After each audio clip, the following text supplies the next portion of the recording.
Well, hello everyone. Welcome to the show. This is the Anti-Naughty Podcast. I am your host, Eric Jones.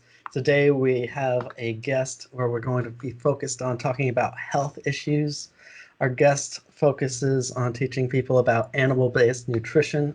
Together with his wife, Jessica, they run Primal Edge Health, the website, and they offer coaching, recipes, and information about the keto and carnivore diets. Our guest also has a YouTube channel and a podcast, all under the name Primal Edge Health. Ladies and gentlemen, welcome to the show, trans vegan activist Tristan Haggard. Welcome to the Anti-Naughty, Tristan. Nice to be here, Eric. It's funny, we set up this call, we set up the meeting. You talked to Jessica, my wife, and I didn't really know. I wasn't sure who you were. You mentioned you talked to Jay, but then as soon as I heard your voice when I popped up, I was like, oh, it's this guy. So yeah, I've seen a few of your videos. You're doing great work, man. I think the first Awesome. video I watched of yours, you were talking about the skateboarding industry and all the like satanic stuff that gets promoted in skating. And so yeah, I definitely enjoy the work, man. Thanks for having me Thank on. you. Yeah, it's funny all the weird things you can find this stuff in. It's in like all aspects of our culture, this propaganda and stuff. It's so it can be fun to look at the weird things that people haven't looked at, like skating. Yeah, no, because I grew up around skateboarding, so I remember like World Industries and stuff. World Industries, they always had those graphics, and they had the little cartoon devil, and then the Wet Willie and Flame Boy, and but that company, they were all kind of about sexualizing kids too. I don't know if you remember, they like the videos back in the day, it would be 9, 10, 11-year-old kids going on skate trips with adults, and they'd be like trying to get girls to show them their tits and stuff, and get chicks to make out with like really young kids, and just really weird behavior between like adults and kids involving alcohol and drugs and Mm, um, juvenile delinquency. Skateboarding is definitely, there's a lot of funny subversive stuff that goes on in that industry. yeah. Yeah, and it is largely targeted at the kids. It made me just think of that new video, that Seth or no new movie by Seth Rogen about all the kids and Mm. just like degeneracy. I I don't know. saw the ad or the what's it called, the trailer for that, and it was just, yeah, it was going pretty far, man. Yeah, I don't I wonder if there's going to be any pushback at all. I doubt there will be any pushback. People just go watch it. And yeah. There's also some cartoon that's out that like was trending on Netflix, and it's just like about like preteens getting into like sex, and there's all these like literally like little demonic figures like in the show. It's called like the Big Mouth or something. But it's literally just about like marketing sex to kids, it seems like. Um, I saw a trailer for something like that on Netflix, and it was like middle school or elementary school kids, and it was the whole show was about sexualizing them. yeah, Really that's weird. I think that's the one I'm Like talking produced about. produced by Barack and Michelle Obama. Is it? I I don't know. I think that they have a big mean, stake in Netflix now, right? Aren't they like, directing a lot of the content there? Would you know I what their position is? I didn't look into that. I saw that they did have some connection to it though. Um, it's interesting. But let's get started by getting to know you a little bit. Can you tell us? So, how did you get started studying the world of weird and conspiracy, all this fun stuff? Yeah.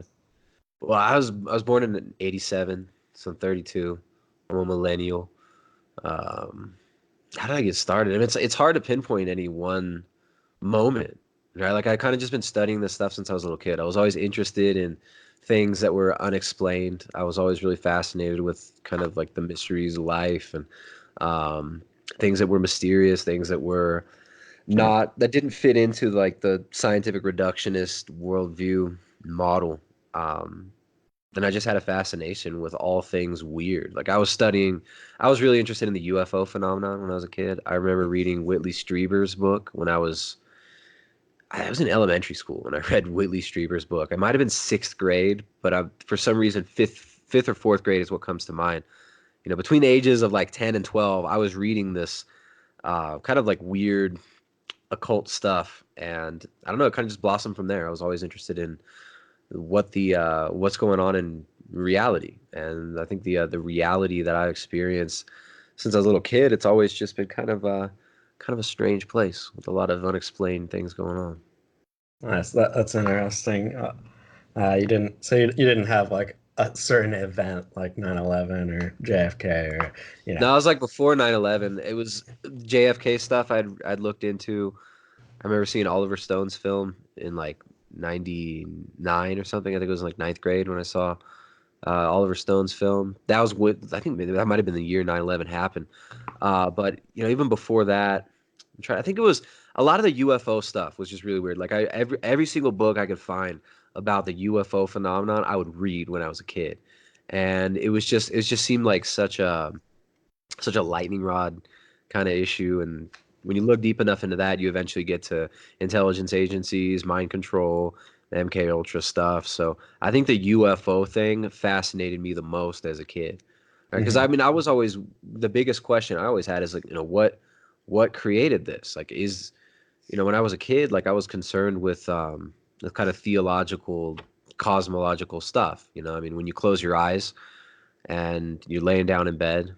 I mean, I remember like I would lay down in bed and I would close my eyes and I would try to imagine, okay, like when we die, what happens? You know, like what is it like to not exist? And I would try like lay down and imagine what it was like to not exist, and I couldn't do it. Like you get to these spaces, I would get to these places where I was, you know, so far removed, but like there was still that essential something that was observing. So I was always, you know, as a little kid, I was getting involved in now what I kind of see as maybe even potentially dangerous meditation type practices, but I was just trying to explore and figure out what was going on. I didn't have much guidance as far as spirituality goes. My parents were like atheists.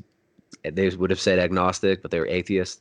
Um, you know, most of my neighbors were atheists. So I don't know. I thought there was a lot more going on than just matter consuming matter and you know physical stuff moving around randomly and evolving, and it just seemed to me like there was something a little bit deeper going on. So that was why I got interested in like the alien stuff and started reading all these books about these people talking about these alien abductions and getting into, you know, what is the dream world, what is, you know, just what is reality in general. And I think that eventually leads one down some of these esoteric rabbit holes per se.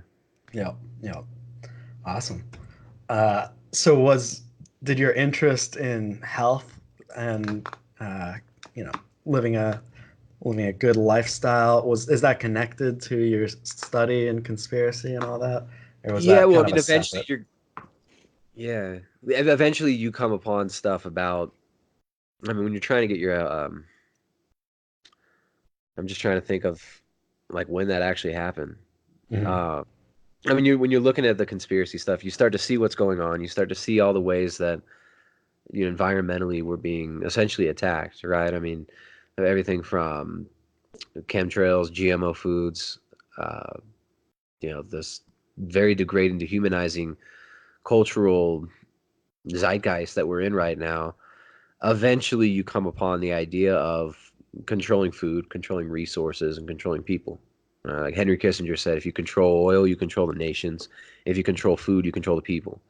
So it becomes an issue eventually when you're looking at geopolitics, when you're looking at the reasons behind, um, you know, some of these geopolitical actions, wars and stuff. Food always comes up. Like when the U.S. invaded Iraq, one of the first things that happened was they raided, well, after the museums, the seed bank. They had this seed bank that had, you know, wheat varieties that go back tens of thousands of years. They had, you know, just varieties of food that went back not tens of thousands of years, but thousands of years. It went back generations, and Monsanto was given free range to basically market their products and to grow GMO corn and to market the patented seeds in this country. So I think that kind of it becomes obvious that food is very, very important for controlling people. I mean, it's our most basic.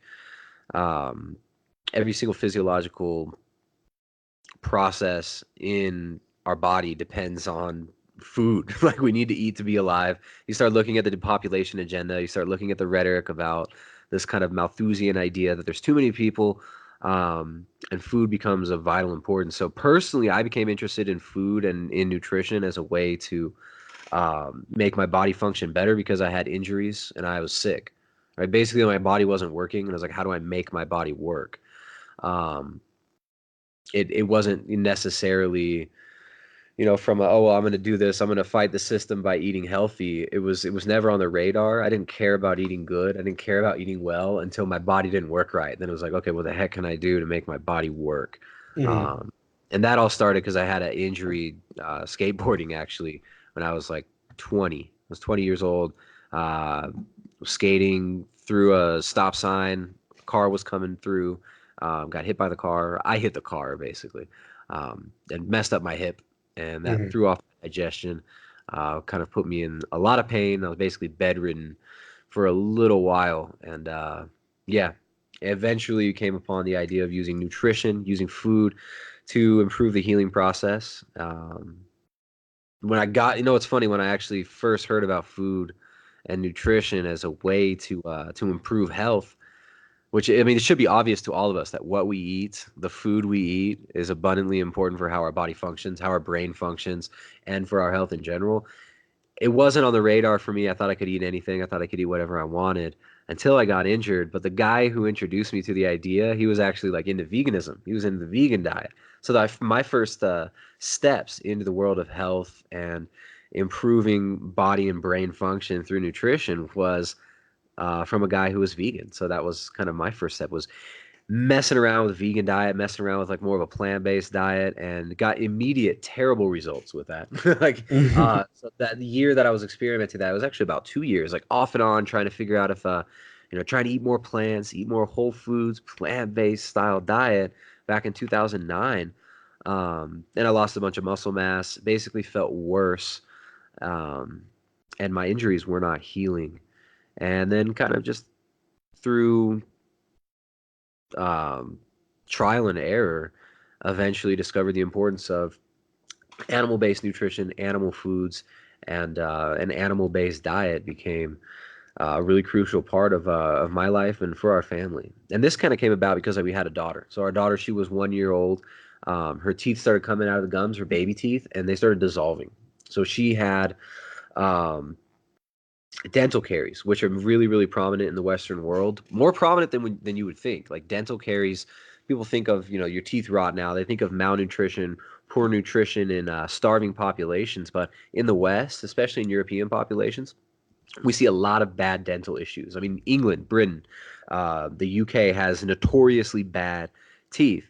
And this all started after the Industrial Revolution with the introduction of processed flours, refined foods, and the removal of animal foods from the diet, the removal of the peasantry from the land, and the placing of the peasantry in an industrialized mega city environment, kind of in the late Victorian era. This is where we start to see massive degeneration in the health of the general population. And that degeneration of the health in the general population directly correlates with the removal of animal foods and the replacing of those animal foods with grains, with mass produced monocropped foods. And when you a book that was really important for me learning about all this stuff. I've got it right here. It's an old book. It's called Nutrition and Physical Degeneration by Weston Mm-hmm. A. Price. So this guy is a dentist. He actually started the American Dental Association. He was trying to figure out why Westerners' teeth, why in the U.S. there's so many issues with teeth and with development of the head. So he studied populations during the 1930s. He visited lots of native populations in areas like, I mean, he went everywhere. He came here to the Andes of Peru, which at the time there was a little bit different geopolitical map, but he went to the Andes of Peru, traveled around. He went to, I mean, everywhere. The Lochental Valley in Switzerland, where there was populations of Swiss people who were living in this valley, had no trade with the outside world except for salt, and they were eating a primarily animal-based diet, consisting mostly of cheese, dairy products, raw dairy products, and um, some grains that they would prepare in very specific ways that they would grind on site. He visited some Scottish populations. We were talking about Scotland earlier because of your photo there of the beheading stone. He went to some of these areas in the Hebrides Islands, and These were people who were living primarily off of fish and seafood and shellfish, and they would have a very small amount of oats were their only plant food that they would have to grow in a very specific way because the soil was so bad on this island. They would use this peat moss that they kept in their roof. They'd have these roofs made of peat moss, and they would burn fires in their house, and the peat moss would get dried up in the roofs, and a lot of the ash would get caught in there, and they would use that to fertilize their oats that they would grow, that they would stuff into cod's heads and have they'd be eating cod livers, cod's heads, and crab and stuff like that. So their whole diet was based on all animal foods. Another one that he visited were the Tahitian Islands and Fiji, and a lot of these islander people were eating primarily fish and shellfish and eating some of the tropical fruits that were available seasonally, but with a heavy focus on animal foods. And he actually tried to find an example of a civilization of a native population that was living exclusively off of plants and was still healthy, but he couldn't find that. The closest thing that you could see to a plant-based diet at that time, the 1940s, was the Western diet, where they were doing a lot of refined flours, breads, cereal grains, jams, stored canned foods. He visited the Inuit, the Alaskan, the Inuit population, the Eskimo, and they lived exclusively off of a meat diet. All caribou. Some populations were living off just caribou. Some of them were living off of seals and whale blubber, and they were eating a basically all animal food diet. No dental caries, perfectly formed heads. The women had wide hips, had very little difficulties in childbirth. Whereas in the Western world, as soon as they introduced foods like refined flour, lots of grains, lots of breads, refined sugar, stored canned foods, and stopped eating the fresh local animal foods, you'd see the hip girdle would narrow within a couple generations. The hip would be very narrow, making it really difficult to give birth to children. The fertility rates decrease, and dental caries and dental issues are massively prominent, especially among the children. And you would see this within the first generation of the introduction of the Western foods.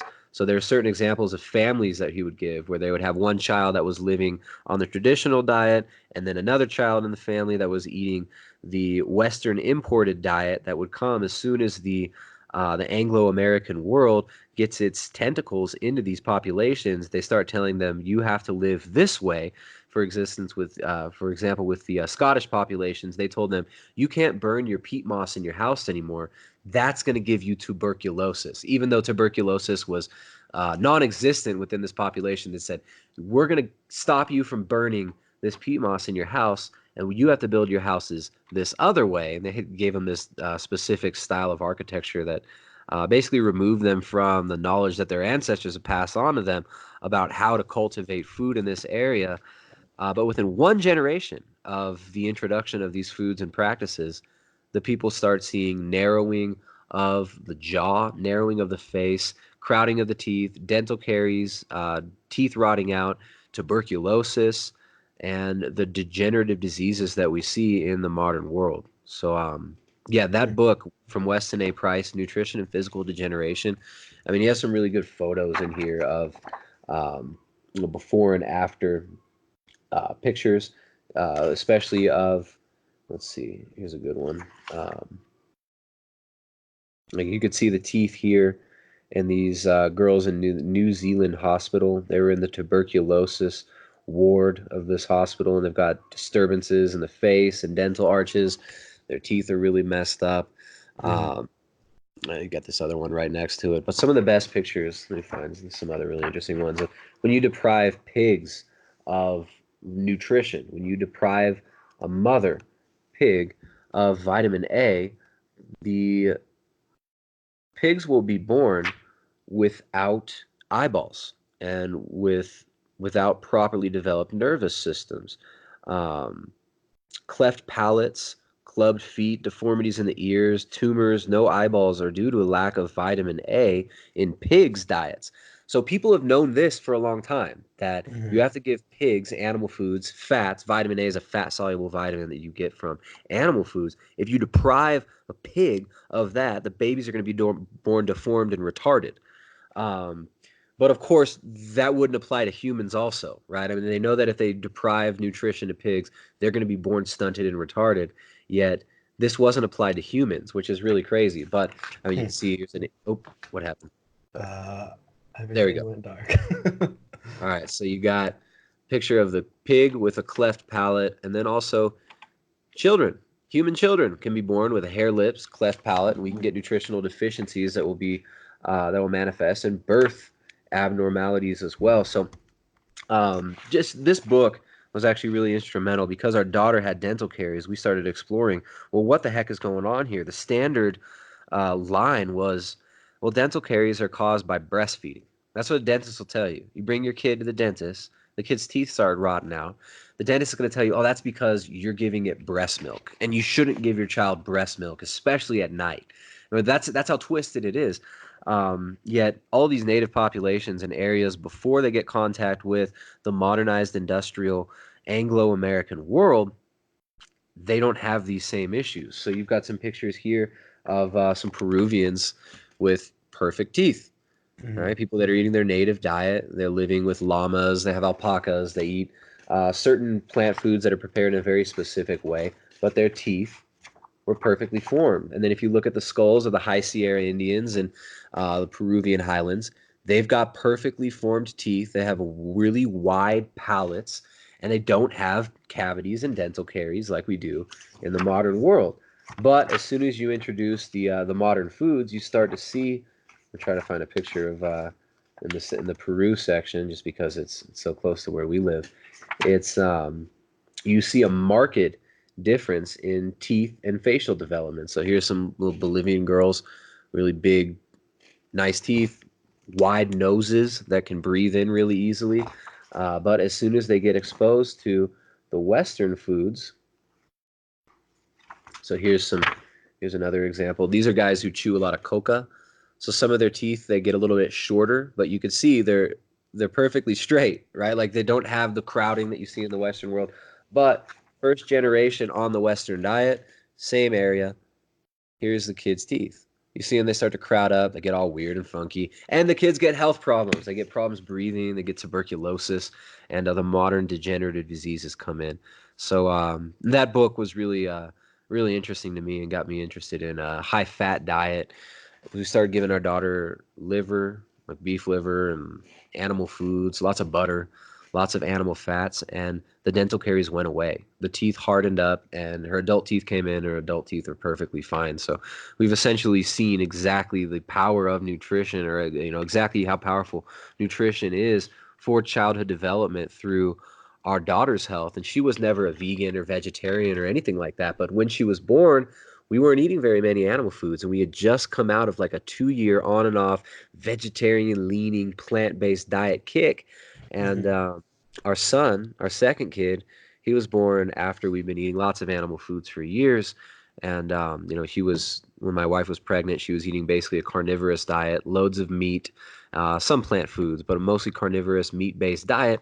And he has no issues with his teeth. He didn't have dental caries at all. So um, yeah, really, really fascinating concepts that were essentially pushed in front of us through necessity, through our own Right. mistakes there.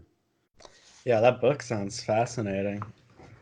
It's Um, really good. I mean, it's a good, not just for like, it's called Nutrition and Physical Degeneration, but the undertones, the undercurrent of what's going on there, you can see how this Anglo-American establishment has essentially weaponized nutrition and weaponized food as a control mechanism.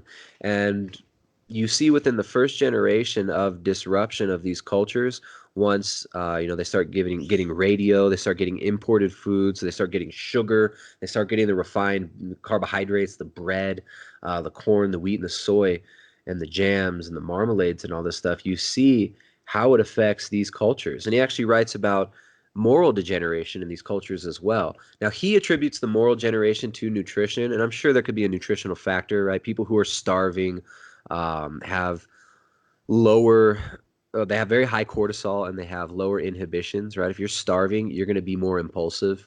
So they find that like lowering cholesterol levels like, when you have lower cholesterol levels, a better way to put it is criminals, violent criminals, and murderers and stuff, they have low cholesterol in general. Low cholesterol is associated with violent crime, risky behavior, and stuff like that. And that makes sense, right? You're starving, your body's freaking out, you need to get some food, you start acting irrationally. But what Weston Price showed is that a lot of these areas, like in the Locento Valley in Switzerland, there was no doctors, there were no police. They didn't need that. And this is less than 100 years ago in this valley in Switzerland where they were eating primarily animal foods. They weren't importing loads of stuff. They didn't have this revolutionary spirit within their culture that all of the Western countries have now. Now that you have television, now you have the internet pumping all these images, pumping in the social engineering stuff. They didn't have issues with their health. They didn't have issues with crime and criminality, and they had very, very coherent communities. And nutrition definitely plays a major part in that, in our development. And the elite know this. I mean, that's why they try and push GMO foods on all the world. They tell you they're going to save the world from global warming by, pushing GMO foods in Africa. And Bill Gates is going to bring Planned Parenthood and Monsanto to Africa, and that's just going to save the planet. It's going to be amazing. The elite understand the nutritional component to control over human populations, and they have been leveraging this really effectively, especially over the last century after the Industrial Revolution. Hmm. Well, I'd like to jump into some of those specific things like GMOs and some of Mm. the other topics. But before we get into that, I'd like to ask you just a few more questions about yourself, and kind of some random questions. And something I like to ask people is, do you have any favorite historical figures?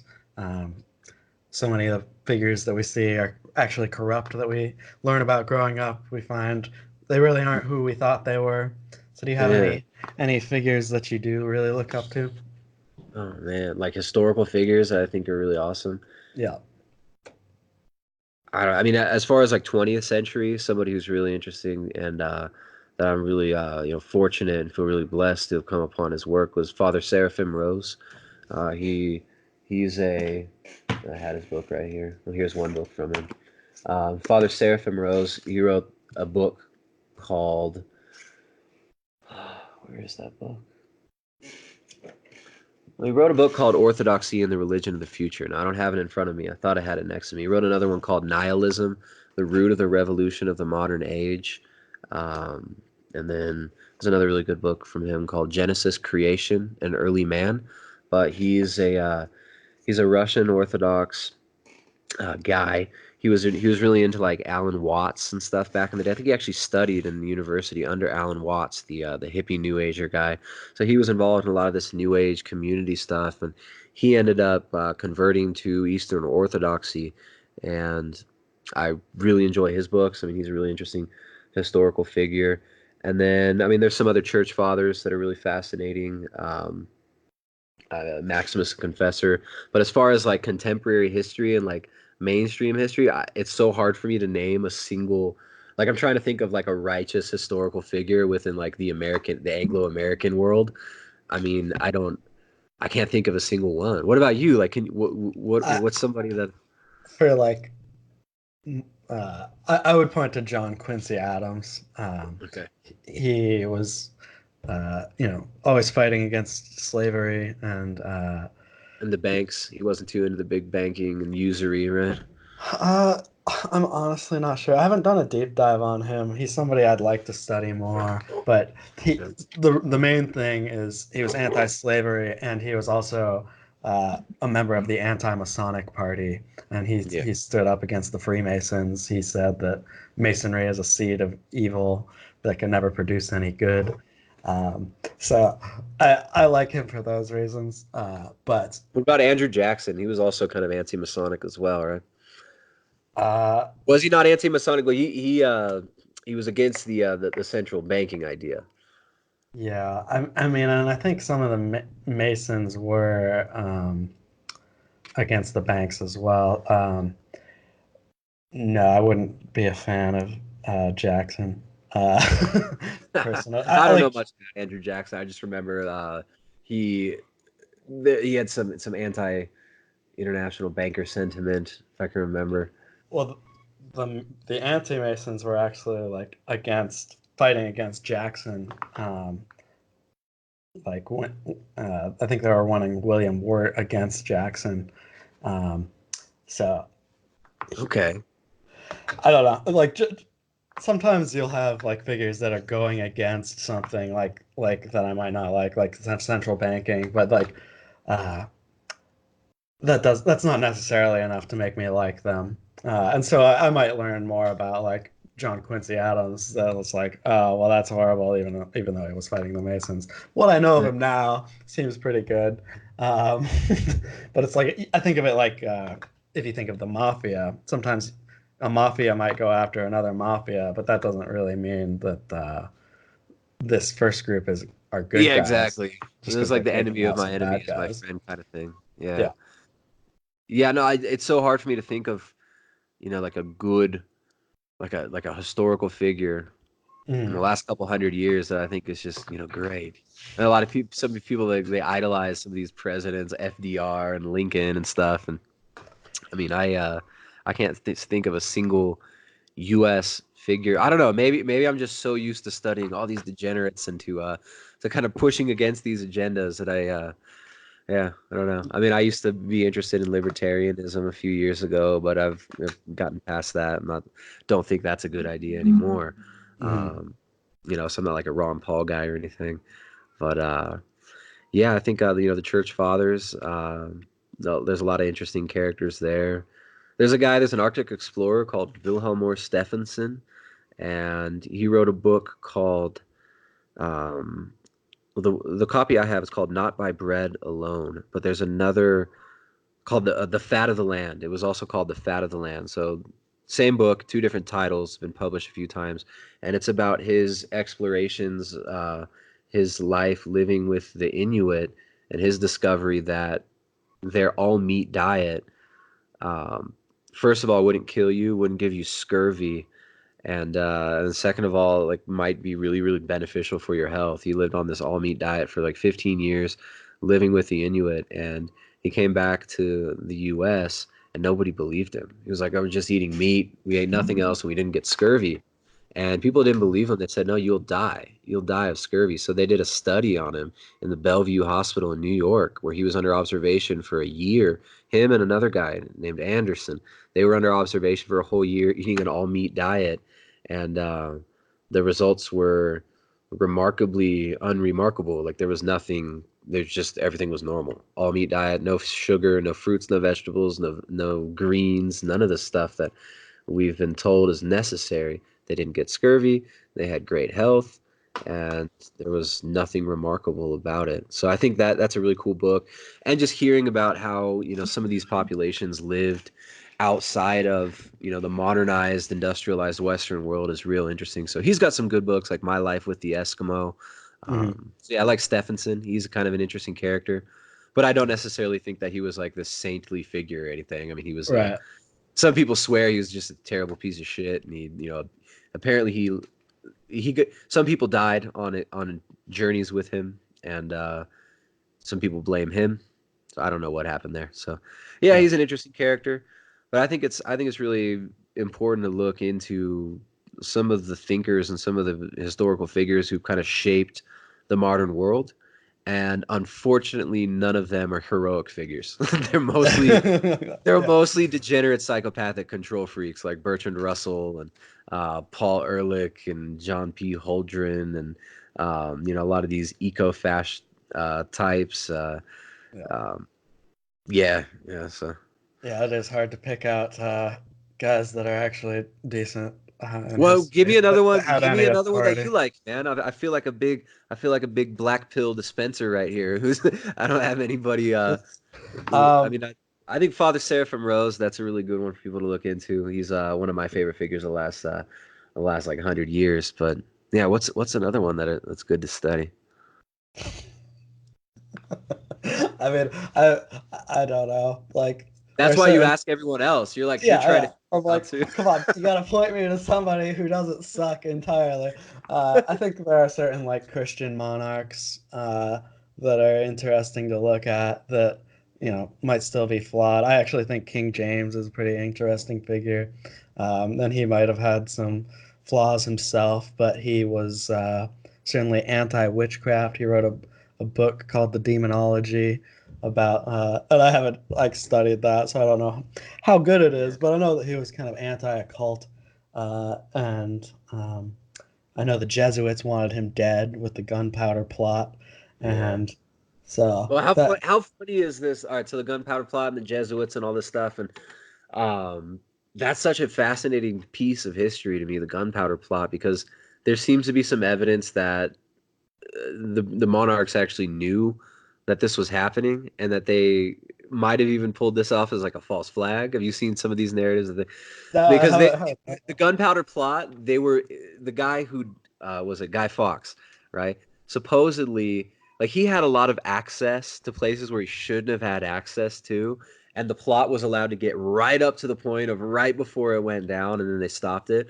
So it's been claimed that this might have been a false flag in order to demonize the Catholics and further solidify power on behalf of the monarchs. So I thought that was I think that's kind of an interesting one. And now you see, like we had, everybody idolizes Guy Fawkes now, right? You have all these, the anonymous mask is the Guy Fawkes mask, and then you have these vegan activists. They actually use the Guy Fawkes mask to do their activism. There's this group called Anonymous for the Voiceless, and they go out and they show slaughterhouse footage. They show pictures of animals being slaughtered for food.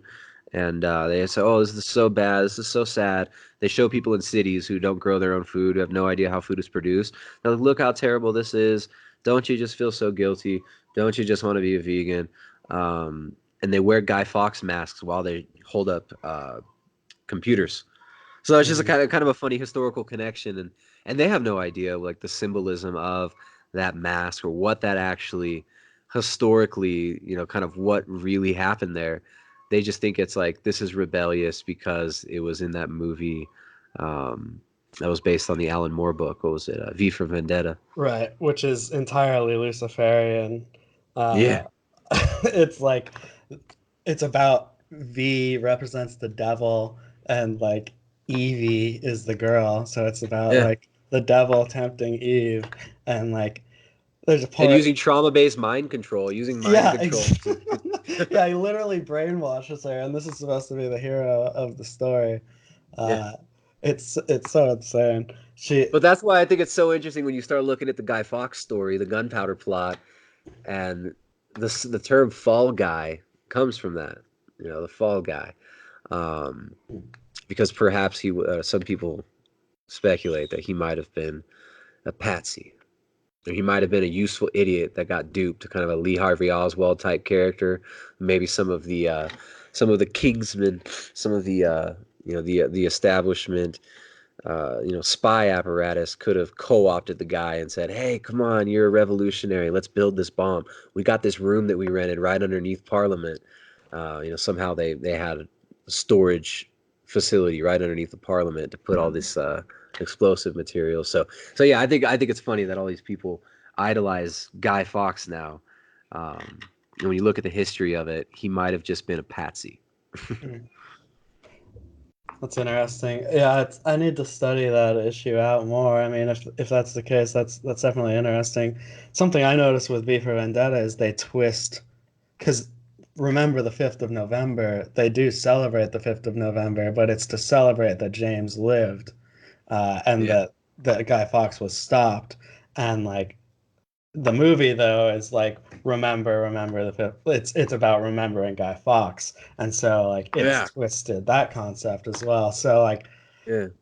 is is everything about this all propaganda from different sides trying to twist this story Well, it and just really obscures it, though, right? It makes it nearly impossible to know exactly what the case was. I mean, you can look at several different narratives and say, okay, this is a possibility, this is a possibility, and this is a possibility.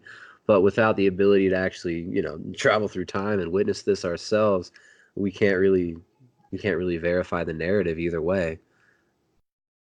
yeah. I'm sorry, I had something to address in text messages. That's what I'm typing.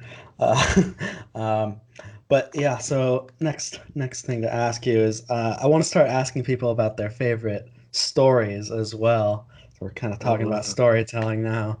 And you can pick one that's propaganda filled if you want, but you have to explain why you're picking it then. But maybe a non-propaganda filled story. Like, Wow. any favorite books or movies? Favorite books or movies? Man, I don't know. What a movie that comes to mind right now. Well, I watched some clips of I didn't get to watch the whole film. I haven't watched it in years. I really like that Sergio Leone film, Once Upon a Time in the West. Have you seen that? I have. It was a long time ago though. I can't. So good with Charles Bronson. Um, yeah, that book is really good. Henry Fonda and Charles Bronson are in it. Mhm. Um, and it takes place when the railroad is being built. The Intercontinental Railroad. I mean, I think that the history of the Wild West is just really fascinating to me, right? Like the consolidation of resources that was happening, the takeover of an entire continent using the railroads. Um, to me, that fascinates me. And Once Upon a Time in the West, and actually, most of Sergio Leone's films, there is this component of the railroad and the symbol of the railroad. I don't know. That comes to mind right now. I really like that film, Once Upon a Time in the West, and then also Apocalypto from Mel Gibson. Mhm. That's one of my favorite movies. I love that movie. It's not, it's not like a historically accurate film. I mean, in many ways, it is historically accurate, but it's not it's a historical fictional film. So I really like that one because it shows. I mean, it's about this group of people living on the outskirts of a larger civilization, and it starts out kind of showing their small town. It's not a town; it's more like a tribe. This like small tribe, and shows some of the dynamics, the human aspects of their daily life. They're hunting for food, and then they go to sleep one night, and they're woken up by a raid. They get basically raided by the more advanced pyramid style culture. They get taken captive and brought to this great pyramid civilization, this like Mayan Aztec style civilization that's doing human sacrifice on top of this pyramid and this giant pyramid. And they're bringing all the rural people, all the people that were like living a self-sustained life away from the giant mega cities. They go and they capture them, they enslave the women, and they start lopping off people, the men's heads, and cutting off their hearts and eating their hearts at the top of this pyramid. And the priests are um, the priest gives this big speech. I really like that scene on top of the pyramid in Apocalypto. I mean, it's horrific. It's like one of the most horrific scenes ever. But they're cutting off the dudes' heads and pulling out their hearts and stuff. And this priest is telling everybody, he says, "Look, the crops are failing. The people say that our civilization is dying, but we're gonna become like the gods. We are eternal. We're gonna live forever. Look, here's the heart of God." And he like takes a bite out of the heart or something. And yeah. Yeah. But then as they're doing the sacrifice, and they show like this priest, and he's got this cauldron. He's like they're like tripping out on psychedelics, like freaking out, and talking to spirits and sacrificing these people. Um, and then there's a solar eclipse, like at the climax of the human sacrifice scene. That obviously the priesthood knows it's coming. All right, they synchronize this with a celestial event, and everybody thinks that the sun is being blocked out and that the gods are angry.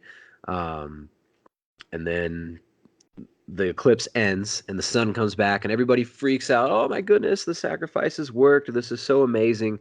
And it demonstrates in a really beautiful, poetic, and horrific way how the priesthood, how kind of the elite use the natural world, use the fallen nature to enslave, trick, and control people. And Hmm. it also shows kind of the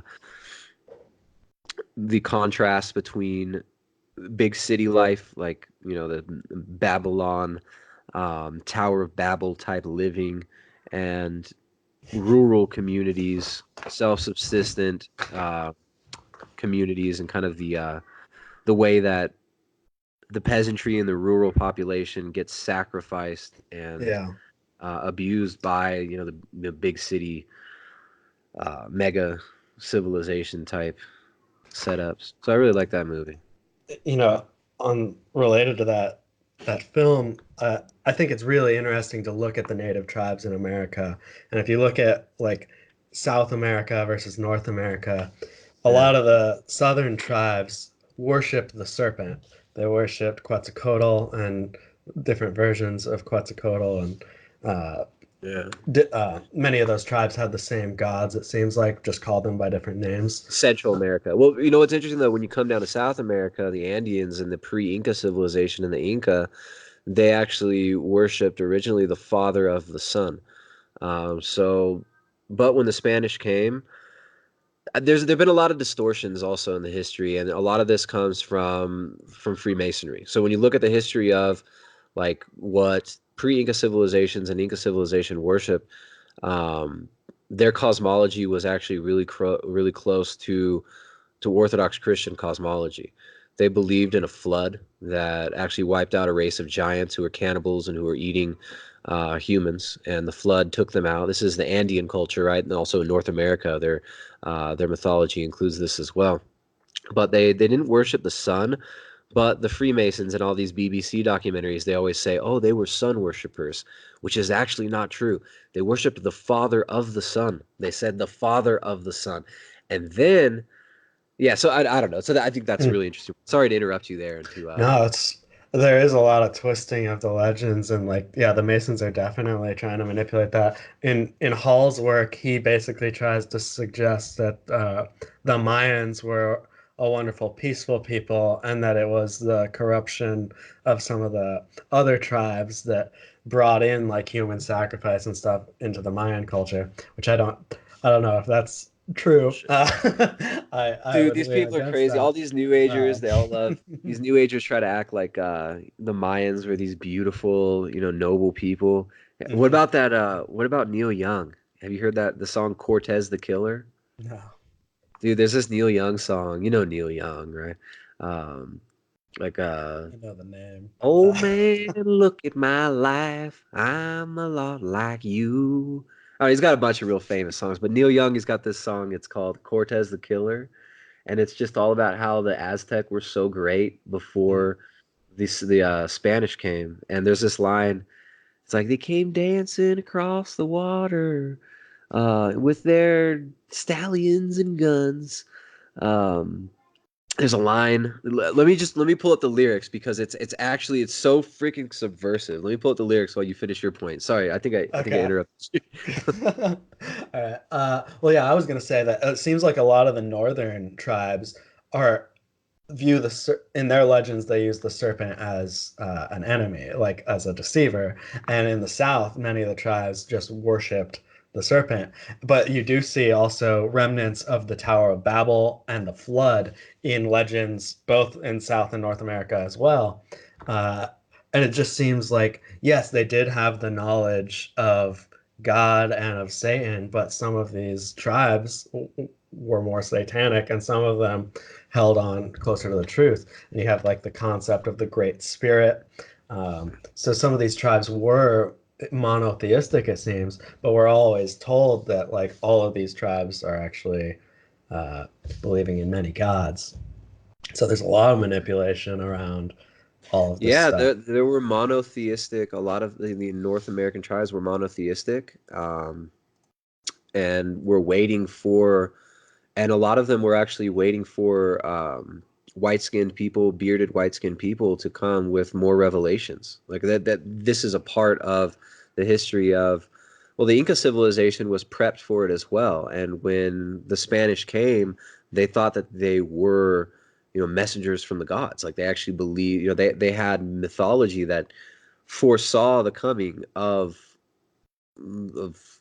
Western culture, which is really weird. So here's the lyric. He came dancing across the water with his galleons and guns, looking for the new world and the palace of the sun. On the shore lay Montezuma with his coca leaves and pearls. So Montezuma is this, just this amazing person. He's just this hippie who's hanging out with pearls and coca leaves. And of course, Neil Young loved the coke. So there's clips of him with just globs of coke at his concerts in his mouth, or in his nose rather. Um, let's see. All the women were beautiful, and the men stood straight and strong. They offered life in sacrifice so that others could go on. Hate was just a legend, and war was never known. The people worked together, and they lifted many stones. They carried them to the flatlands, and they died along the way, but they built up with their bare hands what we still can't build today. So it's like, and then he came dancing across the water. Cortez, Cortez. Oh, what a killer is the line. And but it's just so funny. Like he says that they offered life and sacrifice so that others could go on. So he's like idolizing the human sacrifice Yeah. cultural figure of Montezuma and talking about how great it was, and the women were so beautiful and the men were straight and strong. It's really funny because the Aztecs were a brutal civilizations. Like, I mean, everybody talks about the Spanish. Oh, the Spanish were so mean. They killed all those Indians. They're just so mean. Dude, when the Spanish came to South America and to Central America and to Mexico, it was so brutal, so savage. It's not like this, the Indians were these innocent, beautiful natives living this idyllic life. Like, no, there was human sacrifice. There was Yeah. cannibalism. It was freaking gnarly.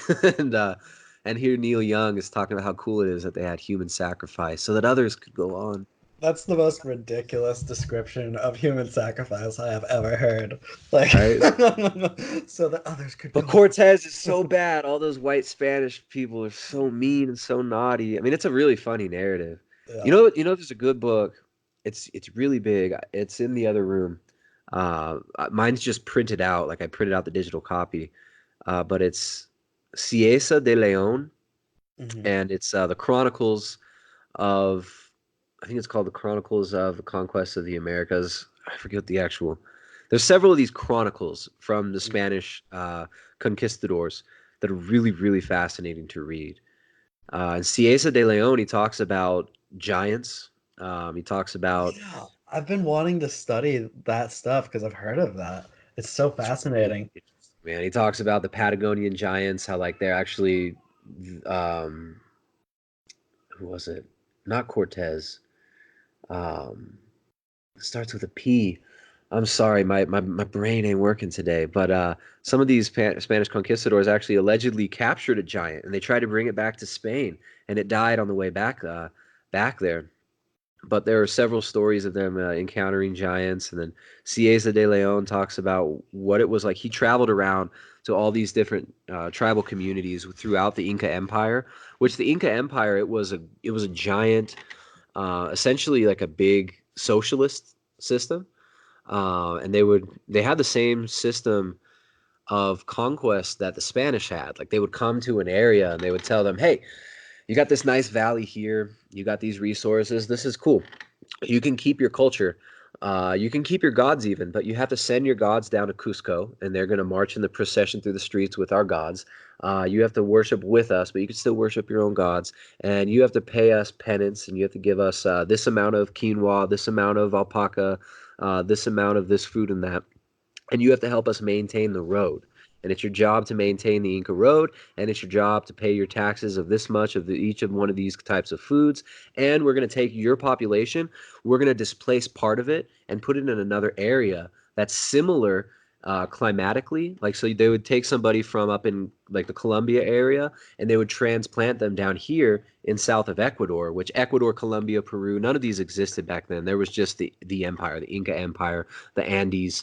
It was this massive stretch of empire, but they would displace people. So they would come into a valley and they would do trades of parts of the population to create like a spy culture, where if somebody gets out of line, you have the mitames, they call them, and they would teach the language. So they had to learn the new language, and then they would take people from that area and put them in a different area, so that there was all this mixture, cultural mixing and spying going on, so people would keep them in line. Hmm. Um, but yeah, there was still human sacrifice as well, but they banned cannibalism. The Inca banned cannibalism, so there's no cannibalism allowed anymore. Although human sacrifice was still happening, but we don't know the true extent of it. It seems to be more of a. The Inca Empire was basically like a republic. It was ruled a lot like a republic. I mean, Manly P. Hall basically describes the Mayan Empire as like a democratic utopia.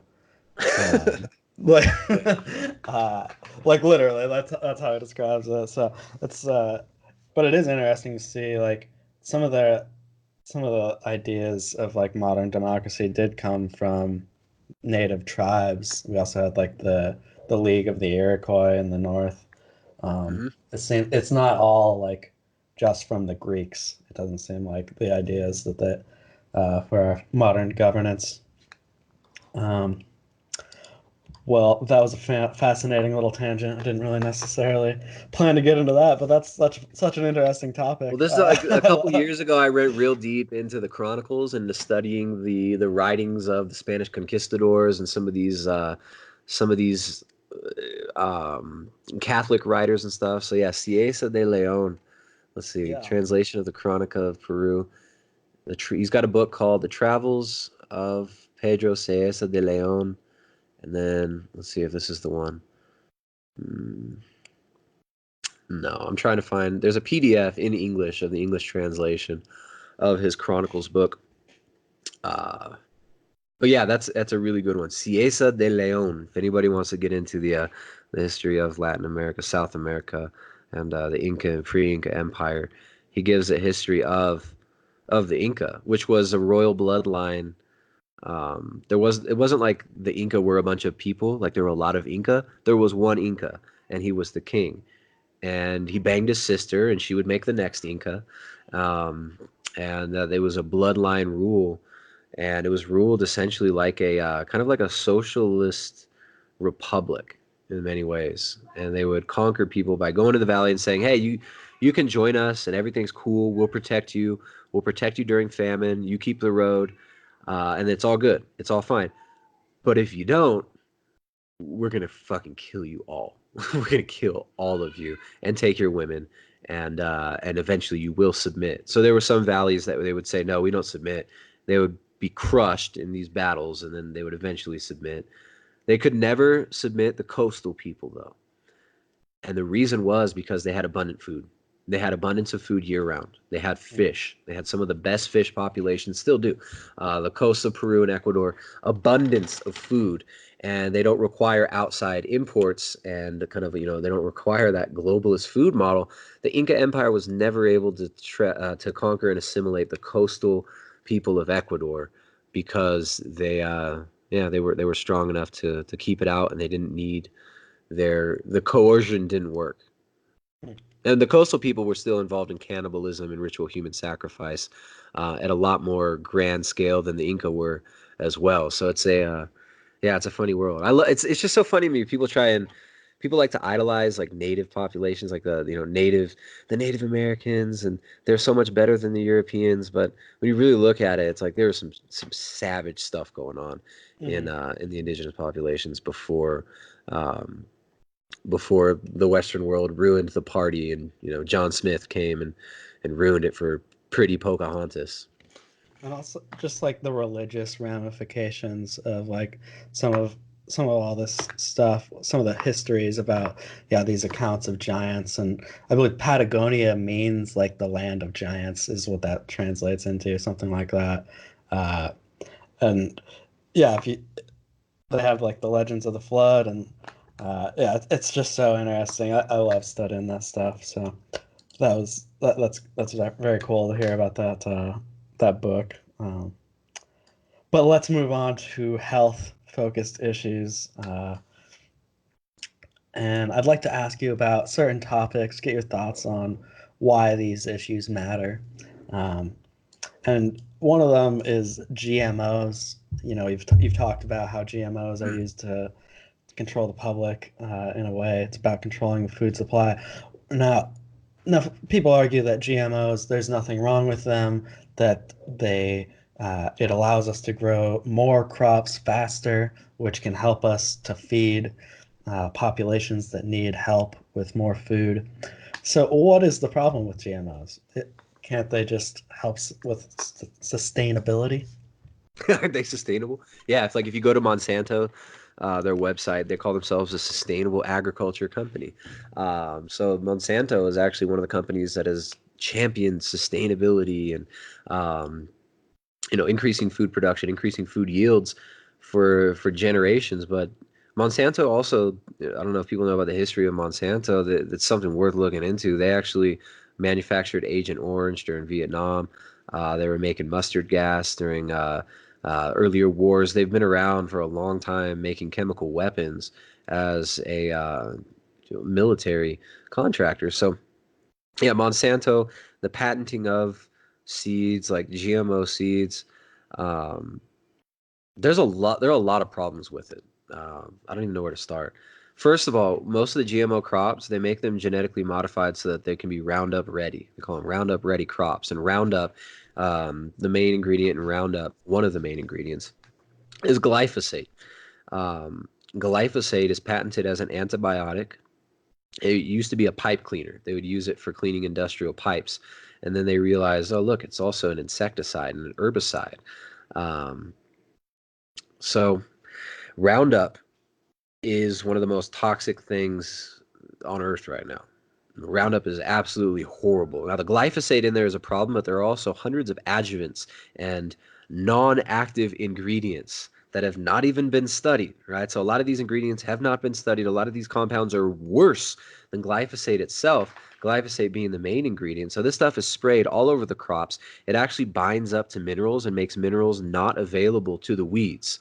So the reason it works as an herbicide, the reason that it clears out weeds is because Roundup locks up the minerals and destroys the biome, the gut biome of the soil. Looks like I say gut biome of the soil. That's actually incorrect. Our gut biome is crucial, and our gut biome is also crucially interconnected with the soil that the food is grown in, right? So the soil that the food's grown in is full of microbes. It's full of microorganisms. It's full of funguses, of bacteria that actually through enzymatic reactions make nutrients available to the plant so that the plants can grow. Glyphosate disrupts that. My little Freudian slip there of calling it the gut biome of the soil, glyphosate also destroys our gut. So glyphosate destroys the biome of the organisms in the soil and also destroys our microbiome in our gut, which these organisms in our gut are what digest the food for us and make it available and give us the nutrition from the foods. So glyphosate actually opens up the tight junctions in our gut and which will allow um, particles of foreign matter to actually cross the blood-brain barrier, get into our blood, get into our brain, create damage our central nervous system. And so we're looking at a very, very toxic compounds being sprayed all over these GMO crops. Another problem with GMO crops, we have no idea the ramifications that this can have further generations down the line. They're putting fish genes in tomatoes. They're putting animal genes into plants, and they're using what are called they're called gene cannons, and they just blast genetic material with other genetic material, and they see what happens and they see what sticks. They act like this is some like amazing scientific process where they're just, oh, we're just going to go ahead and just put this little fish gene over here into the corn. No, they use a gene cannon to blast it, and they're getting all sorts of reactions that they can't necessarily predict what's going to happen at all, and then one sticks, and then they figure out what they can use it for, and there's the new genetically modified patented organism. So we don't know what other genes are being modified in these that we're not even measuring. We don't know the effect that this is going to have further down the line. That's another issue. Going back to Yeah. the first thing, you said that they make these GMO plants Roundup ready. What does that mean? Like, It means it's resistant to Roundup. So there's a pesticide, an insecticide that you spray on crops, and it kills them. Nice cut, by the way. There's an insecticide for spray on cups. There's for didn't spray on realize what I crops. had. Yeah, the watercraft. Yeah, some people are probably gonna judge me for that. He's funny. They're gonna He's not politically woke, but he can be funny. People are gonna be pissed. All right, sorry. Yeah, probably. The, Thanks for pointing it out. Was it okay? Roundup ready crops. It basically means that the crops are resistant to Roundup, so you can spray them with poison and it won't die, but the poison will kill all the other crops. So that's what Roundup Ready means. They spray these crops before they're harvested. They're spraying non-GMO crops with Roundup as well before harvest because it kills the crops and it makes it easier to harvest. So with something like quinoa or chia seeds, people think that these are a healthy, gluten-free alternative seeds, alternative grains, and all this. They actually spray those just as much with glyphosate before harvest, because if you spray the field before harvest, it dries out the crop. It's a desiccant. Makes it easier to harvest, easier to pull out of the ground. And so a lot of crops are covered with Roundup, but specifically corn and wheat, as well as cotton, have been made to be Roundup resistant GMO crops, and they're patented.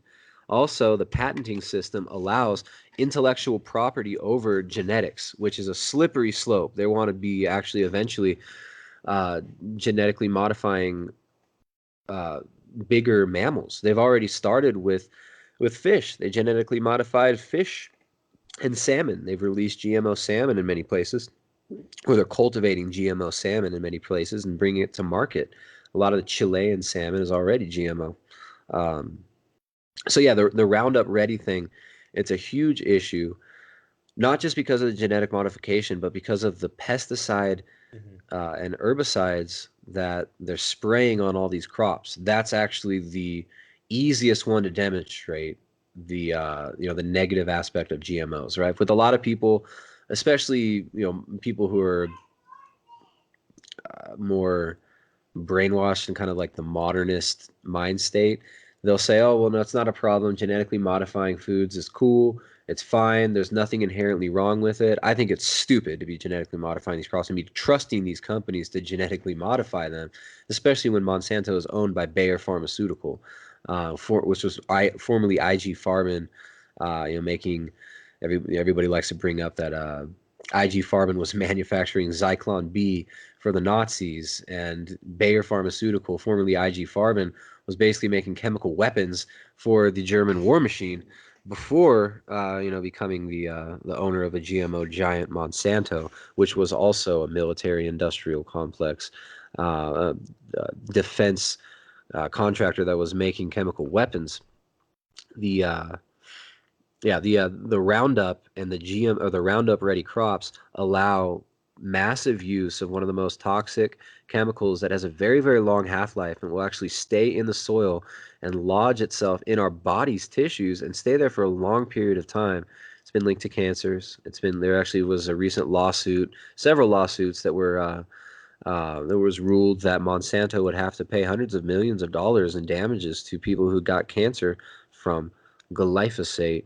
Also, the autism rates increase around areas where there's heavy pesticide use, probably due to the disruption of the gut microbiome. It's been known for a long time that the gut and the brain are intimately interconnected. If you do massive damage to the gut of a young infant and of a child, they will become autistic. And of course, we see the autism rates skyrocketing as all these GMO crops are being spread everywhere. So you've got the patenting of life, you've got the genetic modification of the foods, which could result in mutations that we don't know or understand yet.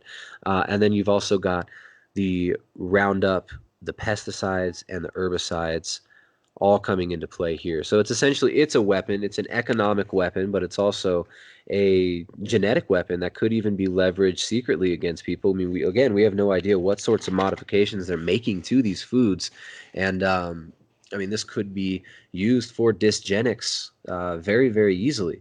So the GMO thing definitely not meant to save the world. It's a profit-driven business model that is consolidating the food supply around the entire planet, and already has to a great extent. So yeah, the GMO thing, it is a huge issue. And a lot of people will say, oh, we can't feed the world without GMOs. It's absolute nonsense. Bill Gates and a lot of these people are the ones who are pushing GMOs all over the world. They're the ones who are saying you need GMOs to feed the world. The GMO revolution came about after $100 million influx of money from big foundations like the Rockefeller Foundation, which essentially started the whole green revolution and the high yield seed revolution, and then bankrolled the gene revolution and influenced greatly the scientific establishment at places like Harvard and Oxford in order to get this normalized and to push this on the world, especially the third world. And it's been absolutely devastating. Everywhere these GMOs are introduced, you see a lot of degeneration. I don't know if you remember a couple years ago, but 3 years ago, when my wife was pregnant with our second kid, when she was pregnant with Ryder, there was this big scare about microcephaly from what was that disease called? I don't even remember the name of it because it's basically a nonsense bullshit. Um, all right, so there's this big. I mean, sorry, let me just find this. One of the big disease scares that was going around though. Zika. Thank you. All right, yeah, Zika. All right, so the Zika virus. They tried to blame all these cases of microcephaly on the Zika virus. The Zika virus has been around forever. Zika virus is all over Ecuador. There's no cases of this microcephaly thing happening in Ecuador. It's all over Colombia. There's no cases of it happening there. Yet this one isolated area within Brazil, well, not isolated, but this one area, they had a lot of what was happening was kids were being born with microcephaly, which is basically like a shrunken head. The kids are born retarded. The brain is really shrunk. They're born deformed. They tried to blame this on this virus called the Zika virus, and they spent a lot of money hyping this up. Um, when you look at what was going on in this area of Brazil, there were a lot of fungicides being used. They were putting these pesticides in the water as well to get rid of mosquitoes and stuff. And these fungicides and pesticides that are being used were in the water supply to a great extent. And you saw a huge influx of birth deformities and stuff happening around these areas where there was a lot of use of these antifungals, these fungicides, and these herbicides. And it's very likely that these were causing the microcephaly, yet the CDC, the American, or not the American, but the World Health Organization and these other big globalist groups try to blame it on the Zika virus and basically manufacture vaccines to get rid of it. But the microcephaly was very, very likely caused by these industrial chemicals and pesticides and herbicides that were being used in Brazil at the time, especially in this area, in this region. There was a huge dump of a lot of these pesticides, herbicides, and fungicides. So these things have very, very marked effects on health and on the development of the human being, and they can wreck our guts and they can wreck our bodies. But we're being told that they're going to save the world. And when you actually look at it, the high yield GMO seeds, they don't yield more than organic seeds. In fact, eventually they end up yielding less. So the farmers end up having to buy more seeds. They spend more money on seeds. They have to take out IMF, World Bank loans to get the machines to use the industrial agriculture practices. And then they get stuck in this system of having to take out more loans to get more GMO seeds. Then they have to further genetically modify the seeds because they start to become resistant to the herbicides and pesticides as well, and these super weeds start to pop up. So now you get these super weeds that are Roundup resistant and that will grow, and then now they have to come up with a new pesticide. Now we need triple Roundup.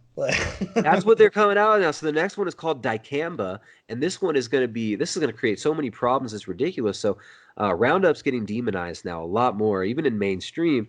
Now they're going to come out with a new generation of pesticides, these neonicotinoid pesticides and stuff like dicamba, which are also detrimental to the environment, to our health, destroy bee populations. The pollinators are all being killed off.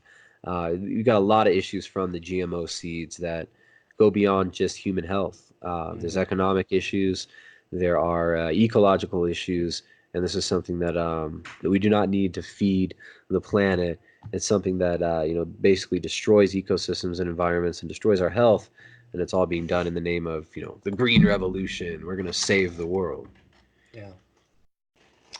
A really good book, just last point, a really good book on the GMO things, Seeds of Destruction by F. William Engdahl. Seeds of Destruction. Check out that book if you want to learn a little bit about the history of the GMO revolution, how the Rockefeller Foundation bankrolled it, and how big money in academia and in corporations and in the military-industrial complex are pushing this as a weapon. Oh, I was gonna say, just going back to the GMO one to finish off. One of the important chapters in F. William Engdahl's book called "The Seeds of Destruction."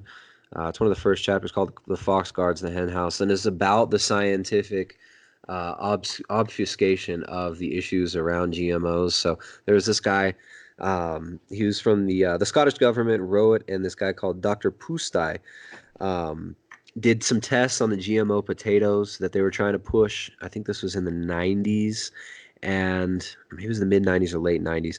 But they fed the GMO potatoes to rats, and here's a quote: "Rats fed more than 110 days on a diet of GM potatoes had marked changes in their development. They were significantly smaller in size and body weight than ordinary potato-fed controlled rats in the same experiment. More alarming, however, was the fact that the GMO rats showed markedly smaller liver and heart sizes and demonstrated weaker immune systems. The most alarming finding from Pusai's laboratory tests, however, was the markedly smaller brain size of GMO-fed rats compared with normal potato-fed rats. This later finding so alarmed him that he chose to leave it out when he was asked to present the findings on a UK independent television show in 1998. He said later he feared unleashing panic among the population." So this guy who did this study, he was basically strong-armed out of it. The Lancet was threatened by the Royal Society, and Bill Clinton and Tony Blair even became involved in this. The Blair government set up this thing. It was a secret biotechnology presentation group, and they launched a whole propaganda campaign to try and counter anti-GMO sentiment. So there's a big push in media, in academia, and in industry to obscure the true science behind what is really going on here. When you feed these GMO crops to rats, it messes them up. It gives them smaller brains, smaller livers, and smaller hearts. So, I mean, of course, the elite would never want to give the population of human beings smaller brains. So, maybe they should look into this stuff and figure out why these things are destroying the development of animals, and maybe make an informed decision on feeding these things to their children. Yeah, that's a fascinating example. I'm glad you pulled out that quote. So yeah, that's pretty undeniable evidence. It sounds like of GMOs. Well, some will say, "Oh, that was a bad study. It was a bad study, and he's been debunked. He's just whatever someone will be able to brush it aside." But the Russians did studies also on the GMO soy. It was corn and soy, and they found that after 3 generations, the animals that ate these foods are sterile. And when they do studies, when Monsanto did studies, they did it for 30 days. They did 30-day studies on their rats because they could show, oh, look, there's no difference. But this guy did a 180-day study on the rats and showed massive differences in their development and in their health. Their immune systems were shut down. What are we seeing now with all these GMO-fed humans that we have now, right? We are being degraded. Our health is under attack from this. And the reason we see so many cancers, the reason we see so much degeneration in the health in our population, part of that has to do with these GMO crops that we're being subjected to. Now, whether it's because they're genetically modified or it's because of the pesticides and the herbicides that we're being exposed to when we consume them, it's impossible to say which one of those is the culprit. But we do know that the GMO crops are creating a lot of issues beyond just health too. So yeah, sorry to harp on about that one, but I think people should look deeper into this stuff. It's important. It's important people understand all that stuff, and I'm definitely learning a lot from you. So this is great. Um, you had mentioned that a lot of like the push for GMOs is actually in like third world countries. They're trying to use it, and they say it's about creating sustainable food sources. And something I noticed that I think is especially odd is the effort that they've gone to give fluoridated water to starving people in Africa. Is why is fluoridating the water such a focus? Yeah. If it's just about getting clean teeth.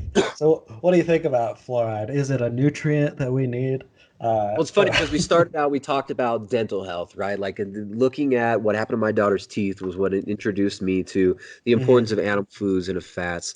Um, well, when you look at Weston A. Price's book, where he's traveling through these healthy populations worldwide, he never found one of these healthy populations that had good dental development, that had uh, good health within their societies. He didn't find a single one of these that was supplementing with fluoride. Um, the fluoride thing, I mean, what they're using is it's industrial waste product. It's a byproduct of aluminum manufacturing.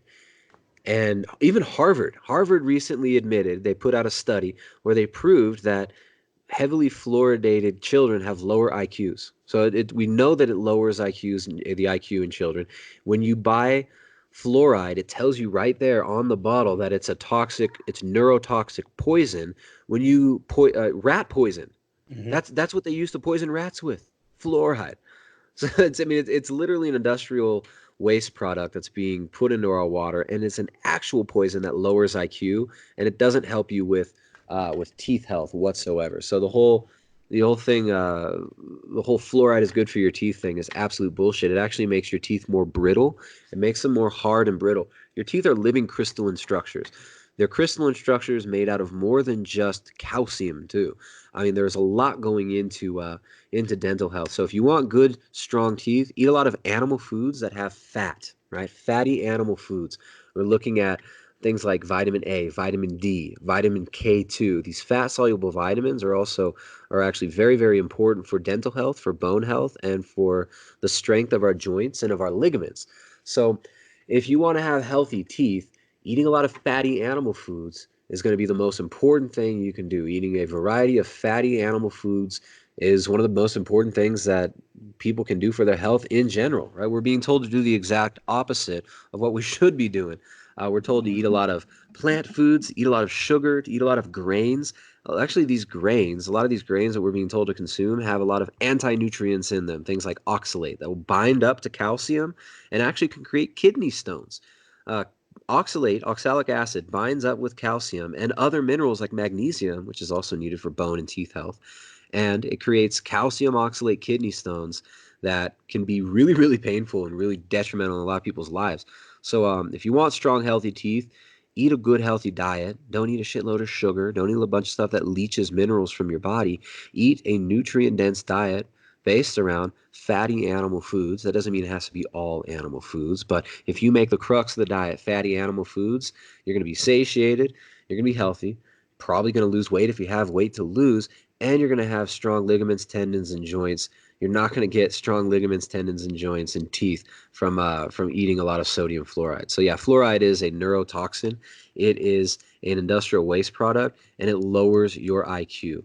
So hey, if you want your kids to be dumb, to have a smaller brain, to be infertile, then feed them GMO foods and give them a lot of fluoride, and then that's what you're going to get. But if you want strong, healthy, happy children who are able to, critically think, to have a good working memory, and to have a strong body that's not crumbling, then fatty animal foods, avoidance of toxic industrial waste products like fluoride, and yeah, good water and sunlight. Those are all crucial.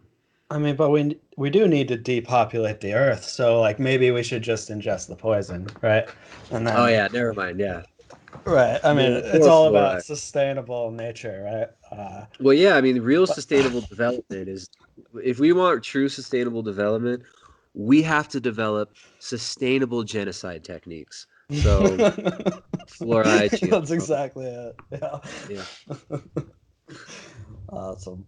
Uh, so MSG is another thing that gets a lot of attention. People say MSG is bad. Do you have any thoughts on that one in particular? Have you done much study into MSG? Yeah, well, all right. So MSG, people talk about like Chinese food syndrome. What MSG is doing, the reason people get the itis after they eat MSG, they get headaches and stuff, is monosodium glutamate will actually bind to the glutamate receptors in the brain. So glutamate is a really excitatory neurotransmitter, as opposed to something like GABA, GABA, which is an inhibitory neurotransmitter, right? So when you're fasting or you're eating like a ketogenic diet, your body is going to favor the production of GABA rather than glutamate. Glutamate very excitatory, kind of like fries out your receptors there. So when you have a lot of MSG, you could be getting some of that, MSG toxicity. I don't think MSG. All right, as far as like industrial toxins that are destroying our health and destroying the world we live in, Hmm. I'm not so worried about MSG. Right, like if you're eating whole unrefined foods, you're not going to be getting a lot of MSG. If you're going to Panda Express for half the meals, then like yeah, it might be an issue. But as far as like on the spectrum of uh, toxic things to avoid. MSG, it's not something that's like, I mean, it's not glyphosate or fluoride, Mm-hmm. right? But adding MSG in foods, definitely not a good idea. Um, yeah, so MSG, not as bad as fluoride, probably not as bad as things like some of these artificial sweeteners like aspartame, Mm-hmm. which is a neurotoxin. And it Not just as bad tastes as like that. poison. Like, Tastes like shit. It's so bad. Dude, nothing's worse than aspartame. So yeah, I mean aspartame is like that's a legitimate poison. There are people who eat some aspartame and they get massive migraines and headaches, neurological dysfunction, seizures even. Yet that's legal and is pushed everywhere. I think yeah, MSG, it's not great. It's bad, but I would rather see people pushing back against stuff like aspartame and mhm. GMO foods and fluoride and stuff like that. What do you do for water? Do you have a big Berkey water filter or something like that to Yeah, we filter our water. There's several things you can do, right? Like there's some carbon-based like stones that you can use. Shungite in Russia, they've been using like shungite stones to purify water for a long time. So that's a cheap way of doing it. You can use shungite stones like the Ruskies do. Uh, you can use a carbon filter, Berkey filter, something like that. If you live in a city, definitely look into reverse osmosis, right? So something like a Berkey filter can be great too, but you don't want to be. There's also chlorine in the water supply. So if you're living in a city and you got a lot of chlorine, a lot of fluoride in the water, not only are you going to be getting that stuff in through drinking it, but if you take a shower, it's like aerosolized basically. So if you can take a shower, you're breathing in all the vapor of these same mm, compounds. So, so using a good shower filter could be a good idea too, and reverse osmosis for your drinking water, or get good spring water if you have like a spring nearby. That's the best thing to do. Um, we drink spring water.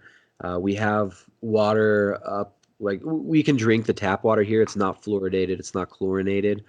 Um, but yeah, I mean, water is really important. The quality of your water.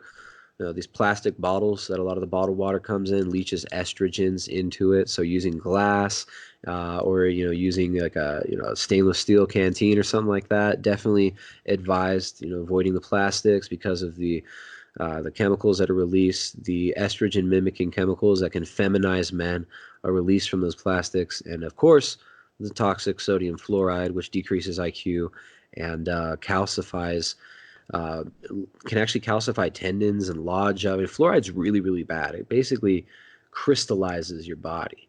Um, so mm. yeah, quality water, very, very important. If you live in a city, sometimes I forget because we're blessed to live somewhere we got really good water quality. I mean, I can drink the water from the tap here, and it's basically some of the most pure spring water you could ever get. Except it's going through plastic pipes. Right? There's always something, but Mm-hmm. yeah, quality water is great. Very, very important. Excellent. Um, well, I don't want to keep you here forever, so let me just wrap up with a few questions, and we'll definitely have to have you on to talk more extensively about food and diets, and I'd like to ask you more about like the carnivore diet and keto, but I just don't think we're gonna have too much time for We that got today. into it a little bit, man. We did get into it a little bit. So Yeah. essentially, we talked a little bit about the anti-nutrients in food just now, right? Talked a little bit about the issues with all these GMO crops that are being marketed. The most easily digestible foods that we can consume. A lot of us have wrecked guts. A lot of our guts are screwed up from all the antibiotics we've taken.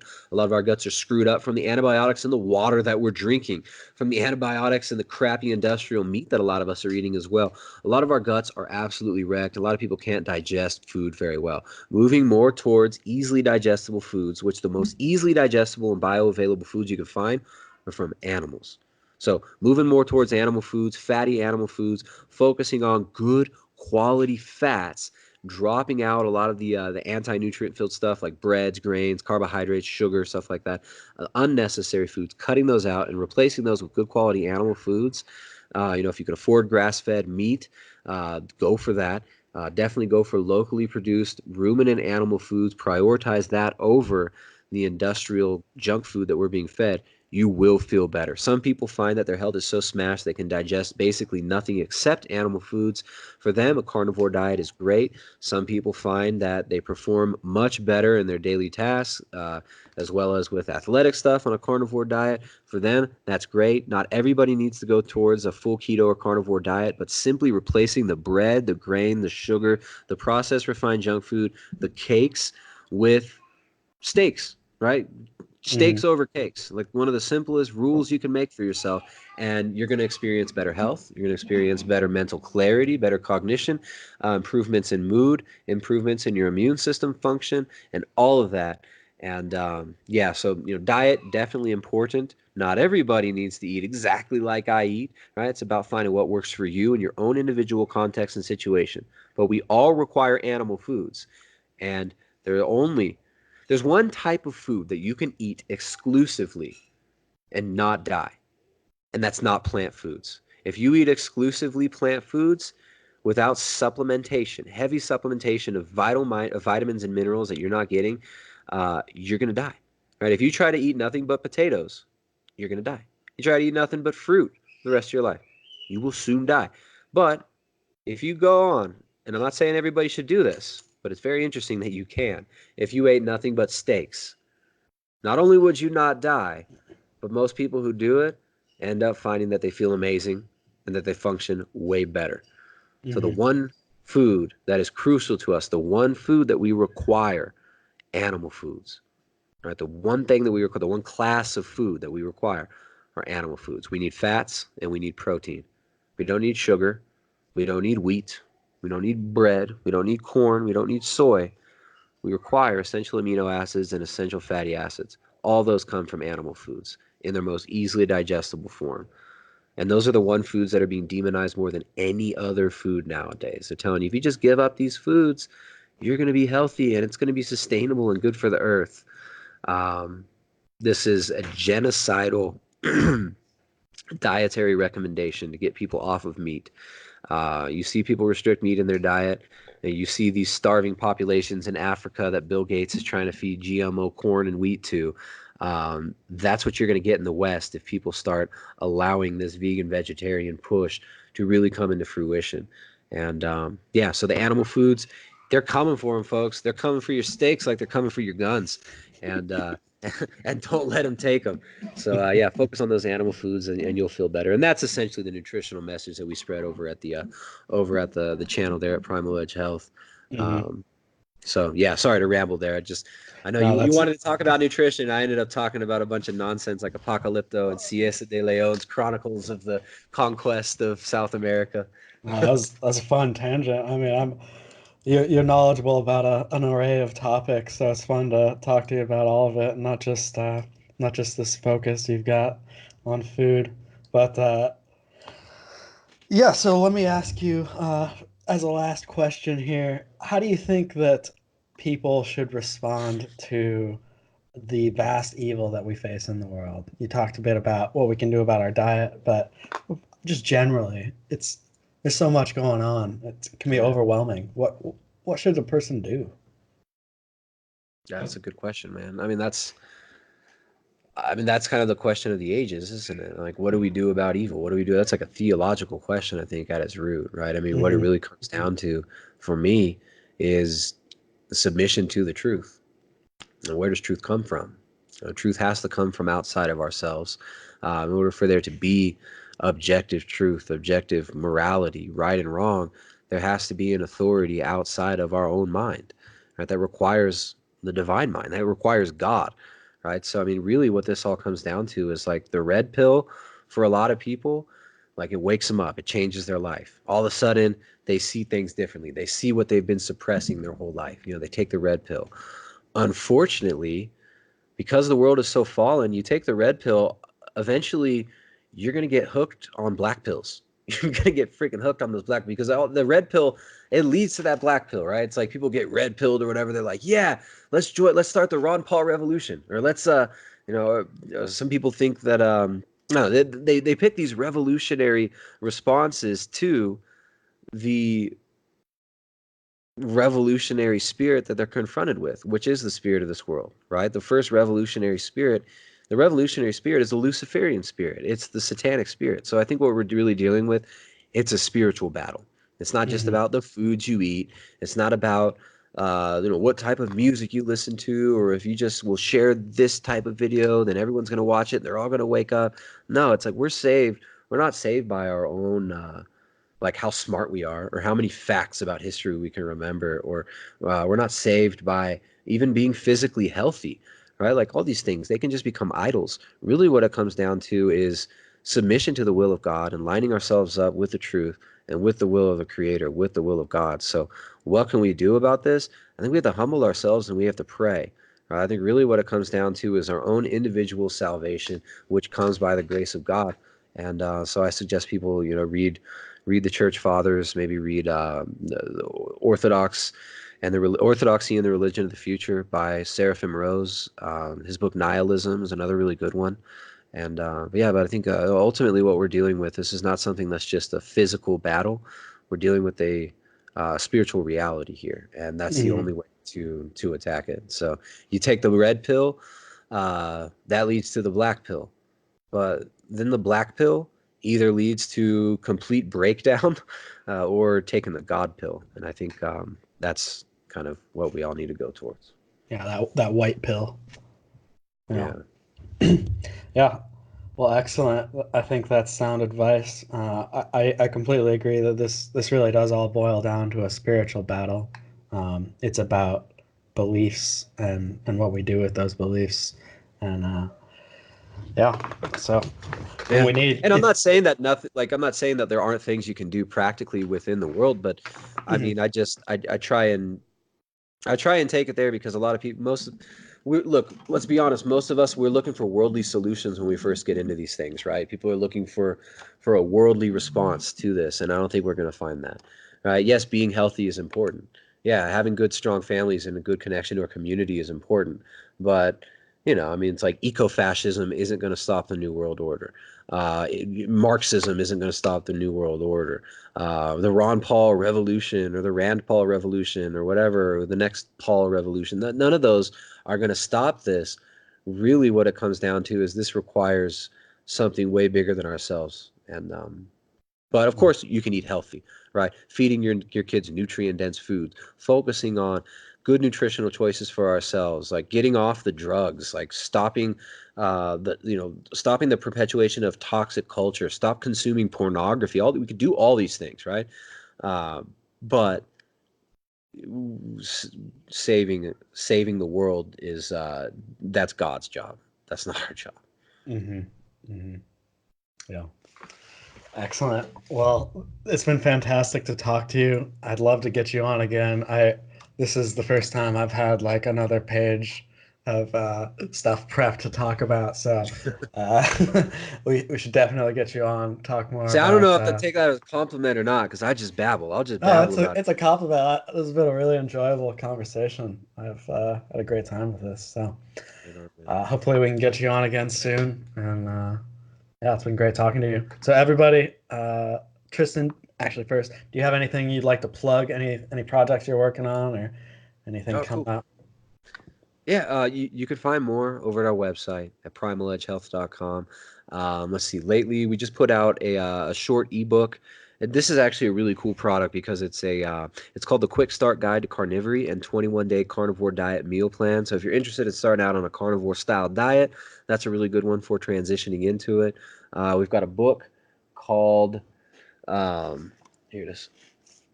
We've got our book, which just came out this year. We're really stoked on it. The Carnivore Cookbook. Hmm. Zero carb recipes for people who really love animals. Check that out. It's all animal foods. You can find it at primaledgehealth.com. And yeah, we do our keto and carnivore collective. It's like a group coaching that we do every month, and where we try to cap it out at like 50, and but it's everywhere from, depending on the month, it can be like 15 to 50 people in our group coaching thing. We do 2 live interactive voice chats every week. It's a month-long coaching thing where we use a live interactive forum with live voice chats that we do twice weekly, where you have full support from your coaches, my wife Jessica and myself, as well as you get to support each other in a community setting. So that's really fun. And yeah, I got some live streams coming up. I might actually do a live stream tomorrow if I can get some time. My Mhm. YouTube channel is Primal Edge Health, and the website is primaledgehealth.com. Awesome. Yeah, guys, make sure to go check out his content, check out his website. I'd subscribe to his YouTube channel. And Right. awesome. And go check out my other previous episode from Tuesday where we talked to Richard Gage from Architects and Engineers for 9/11 Truth. Nice. That is definitely my most suppressed video thus far. I've never seen YouTube so actively mess with the numbers as that one. So check that out if you missed it. And we got tons more content coming your way. Have a great day, everybody.